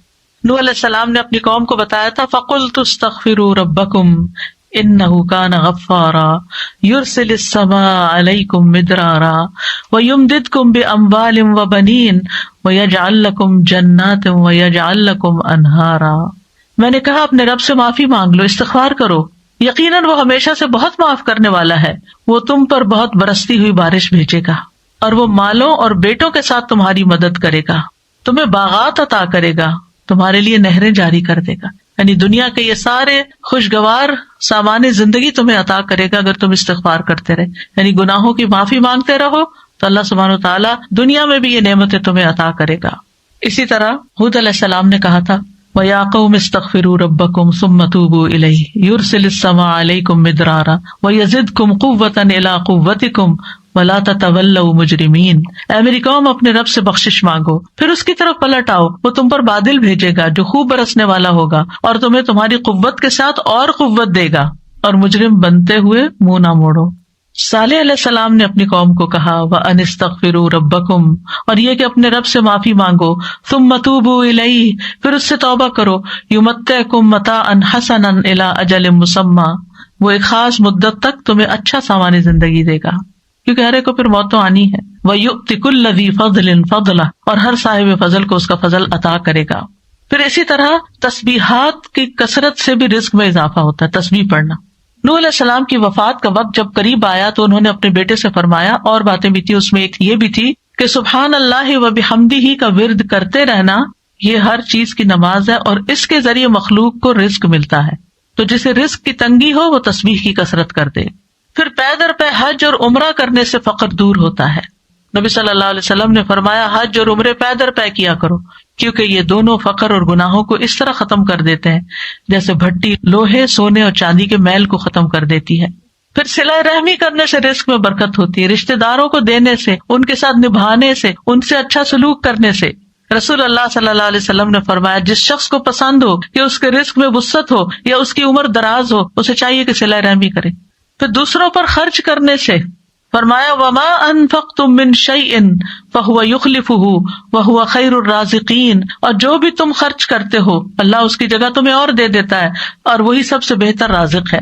رسول اللہ صلی اللہ علیہ وسلم نے فرمایا کہ اللہ تعالیٰ فرماتے ہیں کہ ابن آدم انفق علیک، تم خرچ کرو میں تم پہ اور خرچ کروں گا، تم دینے والے بنو تمہیں اور دوں گا۔ پھر کمزور لوگوں کا خیال رکھنے کی وجہ سے رزق کا ملنا، یعنی جو اپنے لیے خود نہیں کما سکتے، بیمار ہے، معذور ہے، زیادہ عمر کے ہیں یا کوئی بھی ریزن ہے، رسول اللہ صلی اللہ علیہ وسلم نے فرمایا میرے لیے ضعفاء اور کمزور لوگوں کو تلاش کرو، کیونکہ تم لوگ اپنے کمزور لوگوں ہی کے ذریعے سے رزق دیے جاتے ہو اور مدد کیے جاتے ہو، یعنی تم کمزوروں پہ خرچ کرو گے تو اللہ تمہاری مدد کرے گا۔ پھر طالب علم پر خرچ کرنا۔ انس بن مالک کہتے ہیں کہ نبی صلی اللہ علیہ وسلم کے زمانے میں 2 بھائی تھے، جن میں سے ایک تو نبی صلی اللہ علیہ وسلم کی خدمت میں آتا تھا، یعنی علم حاصل کرتا، دوسرا بھائی کماتا تھا۔ تو کمائی کرنے والے بھائی نے دوسرے بھائی کی شکایت نبی صلی اللہ علیہ وسلم سے کی کہ یہ کچھ کماتا نہیں ہے۔ آپ نے فرمایا شاید تم اسی کی وجہ سے رزق دیے جاتے ہو کہ یہ نبی صلی اللہ علیہ وسلم کی خدمت میں روز آتا ہے، پڑھتا پڑھاتا ہے اور تم کام کرتے ہو، تو اس کا رزق بھی اللہ تمہارے ذریعے سے لا رہا ہے۔ پھر دن کے آغاز میں کام کرنا، ارلی مارننگ کام سٹارٹ کرنا۔ نبی صلی اللہ علیہ وسلم نے فرمایا اے اللہ میری امت کے لیے ان کی صبح میں برکت ڈال دے۔ تو جو لوگ صبح میں سوتے رہتے ہیں پھر وہ رزق سے محروم ہو جاتے ہیں، ان کے کاموں میں برکت نہیں ہوتی۔ آپ صلی اللہ علیہ وسلم کو جب کوئی مہم یا لشکر روانہ کرنا ہوتا تو انہیں دن کے پہلے حصے میں روانہ کرتے، ارلی مارننگ بھیجتے تھے، ٹریولنگ ہوتی، کوئی کام ہوتا صبح سویرے، یعنی لاسٹ مومنٹ پہ ڈیلیڈ نہیں کرتے تھے۔ سخر رضی اللہ عنہ ایک تاجر صحابی تھے، وہ اپنے کارندوں کو یعنی جو سیلز مین وغیرہ ہیں ان کو دن کے پہلے حصے میں روانہ کر دیتے تھے، چنانچہ وہ مالدار ہو گئے، ان کا مال خوب بڑھ گیا، کیونکہ اس حدیث کو روایت کرنے والے بھی وہی ہیں، انہوں نے اس بات کو پکڑ لیا، اس پہ عمل کیا اور خود بھی فائدہ اٹھایا۔ پھر خرید و فروخت میں سچ بولنا، سچ سے برکت ہوتی ہے اور جھوٹ سے تجارت کی برکت ختم ہو جاتی ہے۔ پھر اسی طرح ایک قول ہے کہ 4 چیزیں رزق لاتی ہیں، رات کا قیام، تہجد پڑھیں، سحری کے وقت کثرت سے استغفار، صدقہ کرتے رہنا، اور دن کے پہلے اور آخری حصے میں اللہ کا ذکر کرنا، صبح و شام اللہ کا ذکر، نمازوں کے علاوہ ذکر کی بات ہے۔ رزق سے کچھ چیزیں محروم بھی کر دیتی ہیں، سب سے بڑی چیز گناہوں کی وجہ سے رزق سے محرومی ہو جاتی ہے۔ حسن بصری کہتے ہیں اللہ کی قسم وادل میں تمہارے لیے رزق ہے، لیکن تم اپنی غلطیوں اور اعمال کی وجہ سے اس سے محروم کر دیے جاتے ہو، یعنی تم پہ نہیں برستا۔ ناشکری رزق برباد کر دیتی ہے، جو ہوتا ہے وہ بھی صحیح استعمال نہیں ہوتا، ضائع ہو جاتا ہے۔ جو قوم سبا کی مثال قرآن میں آتی ہے، اور ایک بستی کی جو امن والی مطمئن تھی لیکن انہوں نے ناشکری کی تو خوف اور بھوک ان پہ مسلط ہو گئی۔ پھر خرچ نہ کرنا، دینا نہیں کسی کو، استعمال نہ کرنا، صرف جوڑ جوڑ کے رکھنا۔ حضرت اسماء کہتی ہیں ایک مرتبہ رسول اللہ صلی اللہ علیہ وسلم میرے پاس سے گزرے، اس وقت میں کچھ گن رہی تھی اور ناپ رہی تھی۔ آپ نے فرمایا اسماء گن گن کے نہ رکھو ورنہ اللہ بھی تمہیں گن گن کر دے گا۔ کہتی ہے کہ رسول اللہ صلی اللہ علیہ وسلم کے اس ارشاد کے بعد میں نے اپنے پاس سے کچھ جانے والے کو یا آنے والے کو شمار نہیں کیا، بس دے دیتی تھی ایسے ہی، اور آ جاتا تھا اور گن کے نہیں رکھتی تھی، بس جو آ گیا جو چلا گیا چلا گیا۔ اور جب بھی میرے پاس اللہ کا کوئی رزق ختم ہوا اللہ نے مجھے اس کا بدل عطا کر دیا۔ پھر خرچ نہ کرنے سے مال ضائع ہو جانا۔ ابو ہریرہ کہتے ہیں نبی صلی اللہ علیہ وسلم نے فرمایا کوئی دن ایسا نہیں کہ جب بندے صبح کو اٹھتے ہیں تو 2 فرشتے آسمان سے نہ اترتے ہوں۔ ایک فرشتہ کہتا ہے اللہ خرچ کرنے والے کو اس کا بدلہ عطا کر، اور دوسرا کہتا ہے اللہ روک کر رکھنے والے کے مال کو ضائع کر دے۔ پھر اسی طرح ہر آنے والا بچہ اپنا رزق لے کے آتا ہے، اس کو قتل کر دینا، ختم کر دینا رزق کا دروازہ بند کرنا ہے۔ پھر قطع رحمی کرنا۔ رسول اللہ صلی اللہ علیہ وسلم نے فرمایا جس نیکی کا اجر بہت جلدی ملتا ہے وہ صلہ رحمی ہے۔ یہاں تک کہ کچھ گھرانوں کے لوگ فاجر و فاسق ہوتے ہیں لیکن جب وہ صلہ رحمی کرتے ہیں تو ان کے مال بڑھ جاتے ہیں، ان کے افراد بڑھ جاتے ہیں۔ پھر اسی طرح لوگوں سے مانگنا۔ رسول اللہ صلی اللہ علیہ وسلم نے فرمایا جو شخص ایک مرتبہ مانگنے کا دروازہ کھول لیتا ہے اللہ اس پر تنگ دستی کا دروازہ کھول دیتے ہیں، یعنی اس کو محتاج ہی کرتے ہیں۔ یعنی صرف دوسروں کے مال پر نظر رکھنا، دوسروں کی کمائی پر زندگی گزارنا اور صرف ان ہی کے مال پہ توقع رکھ کر خود کچھ نہ کرنا، اس سے انسان کے اندر جرأت اور حوصلہ ختم ہو جاتا ہے، اس کا کانفیڈنس ختم ہو جاتا ہے۔ اور پھر آخر میں ہے دعائیں۔ سب سے پہلی دعا تو یہ ورزقنا وانت خیر الرازقین۔ اسی طرح اللہم ورزقنی، نبی صلی اللہ علیہ وسلم نے فرمایا جب تم اللہم ورزقنی کہو گے تو اللہ تعالیٰ کہے گا میں نے رزق دینے کا فیصلہ کر لیا۔ پھر اللہم اغفر لی وارحمنی وعافنی وارزقنی، اے اللہ مجھے بخش دے، مجھ پہ رحم فرما، مجھے عافیت دے، مجھے رزق عطا فرما۔ ایک صحابی کہتے ہیں کہ نبی صلی اللہ علیہ وسلم کے پاس کوئی شخص آ کر عرض کرتا یا رسول اللہ صلی اللہ علیہ وسلم جب میں اپنے رب سے دعا کروں تو کیا کروں، کیا کہوں؟ تو آپ نے اس کو یہی دعا سکھائی کہ بخشش مانگو، رحم مانگو اور عافیت مانگو، رزق مانگو۔ تو آپ دیکھیں کہ جب اللہ تعالیٰ کی رحمت آتی ہے تو ہر طرح کی خیرات و برکات آ جاتی ہیں، اور جب عافیت ہوتی ہے تو ہر طرح کے فتنوں سے انسان محفوظ ہو جاتا ہے، ہر طرح کی آزمائشوں سے بچ جاتا ہے، اور جب رزق آتا ہے تو انسان بے نیاز ہو جاتا ہے، فقر سے بچ جاتا ہے۔ بہت ہی خوبصورت دعا ہے۔ اسی طرح ایک اور دعا میں آتا ہے اللہم اغفر لی وارحمنی واہدنی وارزقنی، ایک اور ورژن یوں ہے، یہاں ہدایت کا اضافہ ہے۔ پھر ہے اللہم انی اسألک علما نافعا ورزقا طیبا وعملا متقبلا۔ حسن بصری کہتے ہیں علم 2 طرح کے ہیں، زبان کا علم اور دل کا علم۔ بس دل کا علم نفع بخش علم ہے اور زبان کا علم اللہ کی طرف سے ابن آدم پر حجت ہے۔ علم نافع وہ ہے جو بندے کے اندر سکینت اور اللہ کی خشیت پیدا کر دے، اور صرف زبان پر ہی علم کا ہونا، صرف باتیں کرنا جو ہے وہ علم نافع نہیں ہوتا، کہ آپ کو بہت ساری باتیں پتہ ہے لیکن آپ کرتے کراتے کچھ نہیں، عمل کے وقت زیرو ہے۔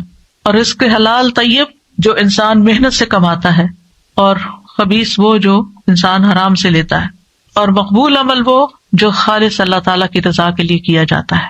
اگلی دعا ہے اللہم انی اعوذ بک من الفقر والقلۃ والذلۃ واعوذ بک من ان اظلم او اظلم۔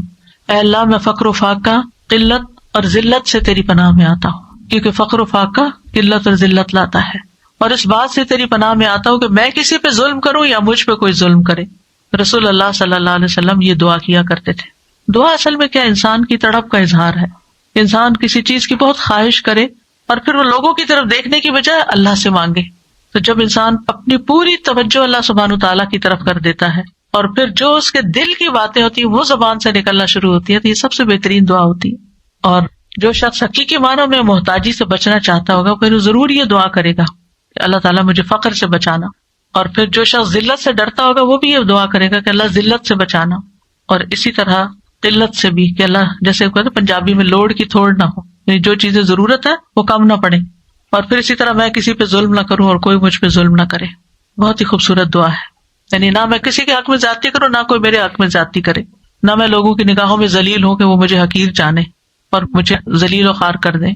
پھر دعا ہے لا الہ الا اللہ الواحد القہار رب السماوات والارض وما بینہما العزیز الغفار۔ نہیں کوئی معبود برحق مگر اللہ جو اکیلا اور زبردست ہے، آسمانوں زمین اور ان دونوں کے درمیان کی تمام چیزوں کا رب ہے، اور غالب اور بہت بخشنے والا ہے۔ حضرت عائشہ فرماتی ہے کہ نبی صلی اللہ علیہ وسلم جب رات کو بھوک کی شدت کی وجہ سے کروٹیں بدلتے تھے تو یہ دعا پڑھا کرتے تھے۔ اللہ تعالیٰ کی صفت القہار اس میں بیان ہوئی ہے جو ساری مخلوق پر غالب ہے، اور العزیز کہ جو کامل عزت کا مالک ہے، زبردست ہے، غفار جو بہت زیادہ گناہوں کو بخشنے والا ہے۔ تو یہاں پر آپ دیکھیں کہ ایک طرف توحید کا بیان ہے اللہ تعالیٰ کی، اور دوسری طرف اللہ تعالیٰ کی صفات ہیں۔ پھر ہے اللہم اکفنی بحلالک عن حرامک وَأَغْنِنِي بِفَضْلِكَ عَمَّن سِوَاكَ، اے اللہ اپنے حلال کے ذریعے حرام سے میری کفایت فرما اور اپنی مہربانی سے مجھے اپنے علاوہ ہر ایک سے بے نیاز کر دے۔ اصل میں مومن کا اعتقاد یہ ہے کہ رزق اللہ کے ہاتھ میں ہے، یہ ہمارا یقین ہونا چاہیے، وہی انسان کے لیے مقدر کرتا ہے، اور مومن اللہ سے ہی رزق حلال کا سوال کرتا ہے کہ انسان حلال کو اختیار کرنے کی طاقت کے باوجود اگر حرام کی طرف جاتا ہے زیادہ کے لیے، یا اس کی خواہش ہے یا لالچ ہے، تو وہ دعا کرے اللہم اکفنی بحلالک عن حرامک، یا اللہ جو حلال تو نے مجھے دیا ہے میرے لیے یہی کافی ہو جائے کہ میں حرام راستے اختیار کروں، یعنی حرام سے مجھے بچا لینا۔ وَأَغْنِنِي بِفَضْلِكَ عَمَّن سِوَاكَ، اور اپنے فضل سے غنی کر دے کہ مجھے کسی کے آگے ہاتھ نہ پھیلانے پڑے، اپنی ضرورت کے لیے کسی کا محتاج نہ ہونا پڑے۔ پھر ہے اللہم انی اعوذ بک من زوال نعمتک وتحول عافیتک وفجاءۃ نقمتک ومن جمیع سخطک، اے اللہ میں تیری پناہ چاہتا ہوں اس بات سے کہ دی ہوئی کوئی نعمت چھن جائے، یعنی جو میرے پاس ہے اس میں سے کچھ چلا جائے میرے ہاتھ سے، ایسا نہ ہو۔ تیری دی ہوئی عافیت پلٹ جائے، یا اللہ ایسا نہ ہو۔ کوئی ناگہانی عذاب آ جائے، یا اللہ ایسا نہ ہو۔ اور تیرے تمام غصے سے تیری پناہ چاہتا ہوں۔ تو نعمتوں میں دین و دنیا دونوں کی نعمتیں شامل ہیں، اور تحول عافیتک یعنی صحت کی حالت بیماری سے نہ بدل جائے کہیں، اور فجاءۃ نقمتک اللہ تعالیٰ اچانک تیری پکڑنا آ جائے کہیں۔ پھر ہے ایک اور دعا اللہم بارک لنا فیہ وارزقنا منہ، رسول اللہ صلی اللہ علیہ وسلم نے فرمایا اللہ تعالیٰ جس کو بھی کھانا کھلائے تو وہ یوں دعا کرے اللہم بارک لنا فیہ وارزقنا خیرا منہ، اے اللہ ہمارے لیے اس کھانے میں برکت ڈال اور ہمیں اس سے بہتر کھانا عطا فرما۔ پھر ایک اور دعا ہے اللہم بارک لنا فی ثمرنا وبارک لنا فی مدینتنا وبارک لنا فی سائنا وبارک لنا فی مدنا، اے اللہ ہمارے لیے پھلوں میں برکت عطا فرما، ہمارے لیے ہمارے مدینہ میں برکت عطا فرما، اور ہمارے لیے ہمارے سا میں برکت عطا فرما، اور ہمارے لیے ہمارے مد میں برکت عطا فرما۔ پیمانے ہیں یہ دونوں کہ اللہ یہ ساری چیزوں میں برکت ہو، اور نبی صلی اللہ علیہ وسلم نے مدینہ کی برکت کے لیے دعا کی تھی۔ اور پھر آخر میں اللہم لک الحمد کلہ اللہم لا قابض لما بسطت ولا مقرب لما باعدت ولا مباعد لما قربت ولا معطی لما منعت ولا مانع لما اعطیت، اللہم ابسط علینا من برکاتک ورحمتک وفضلک ورزقک، اللہم انی اسألک النعیم المقیم الذی لا یحول ولا یزول، اللہم انی اسألک النعیم یوم العیلہ والامن یوم الحرب، اللہم اعوذ بک من سوء ما اعطیتنا وشر ما منعت منا۔ اے اللہ تیری ہی لیے ہر قسم کی تعریف ہے، اے اللہ جو تو پھیلا دے اسے کوئی سمیٹنے والا نہیں، جو تو دور کر دے اسے کوئی قریب کرنے والا نہیں، جسے تو نزدیک کر دے اسے کوئی دور کرنے والا نہیں، جسے تو عطا کر دے اسے کوئی روکنے والا نہیں، جس سے تو روک لے اسے کوئی دینے والا نہیں۔ اے اللہ ہم پر اپنی برکات، اپنی رحمت، اپنے فضل، اپنے رزق کو پھیلا دے۔ اے اللہ میں تجھ سے ایسی نعمتیں مانگتا ہوں جو ہمیشہ قائم رہیں، نہ تیری اطاعت میں حائل ہو نہ زائل ہو۔ اے اللہ میں تجھ سے تنگی کے دن نعمت اور جنگ کے دن امن کا سوال کرتا ہوں۔ اے اللہ میں تیری پناہ میں آتا ہوں اس چیز کی برائی سے جو تو نے عطا کی، اور اس چیز کے شر سے جو تو نے ہم سے روک لی۔ بہت ہی خوبصورت دعا ہے، اللہ سبحانہ وتعالیٰ قبول فرمائے۔ اللہم انی اسألک فعل الخیرات وترک المنکرات وحب المساکین وان تغفر لی وترحمنی واذا اردت فتنۃ قوم فتوفنی غیر مفتون، اسألک حبک وحب من یحبک وحب عمل یقرب الی حبک۔ اللہ ہمیں ہر رزق کے ساتھ محبتوں کا رزق بھی عطا فرما۔ یہ دعائیں جو ہیں اس پمفلٹ میں بھی ہیں، رزق میں کشادگی کی دعائیں۔ آپ اگر ایک چھوٹی سی باسکٹ بنا لیں نا تو سارے کارڈز اس میں رکھ دیا کریں، اور اگر ہو سکے تو نماز کی جگہ کے قریب کہ ایک نماز کے بعد ایک اٹھایا، سارے ذکر کر لیے، دوسرے کے بعد دوسرا اٹھایا، تیسرے کے بعد تیسرا اٹھایا، چوتھے کے بعد چوتھا، یا کوئی بھی اور آپ کا جو فارغ وقت جسے کہتے ہیں نا آپ کی کوئی ہابی ٹائم، تو وہ دعا بنا لیں اپنی کہ آپ دعا والی ٹیبل کے پاس بیٹھ جائیں اور کوئی نہ کوئی چیز اٹھا کے اللہ سے مانگنا شروع کر دیں، تو انشاءاللہ اللہ تعالیٰ ضرور سنے گا۔ دعاؤں سے دنیا اور آخرت دونوں کی خیر آتی ہے، اللہ تعالیٰ سے ہم ہر طرح کی خیر مانگتے ہیں۔ وآخر دعوانا ان الحمد للہ رب العالمین۔ سبحانک اللہم وبحمدک اشہد ان لا الہ الا انت استغفرک واتوب الیک۔ السلام علیکم ورحمۃ اللہ وبرکاتہ۔ ڈاکٹر فرحت ہاشمی صاحبہ کے مستند بیانات سننے کے لیے ہمارے چینل قرآنک پلس کو سبسکرائب کریں۔ یہاں قرآن و حدیث کی روشنی میں حقیقی رہنمائی اور روحانی ترقی کے خزانے ملیں گے۔ ابھی جڑیں اور دین کو گہرائی سے سمجھیں۔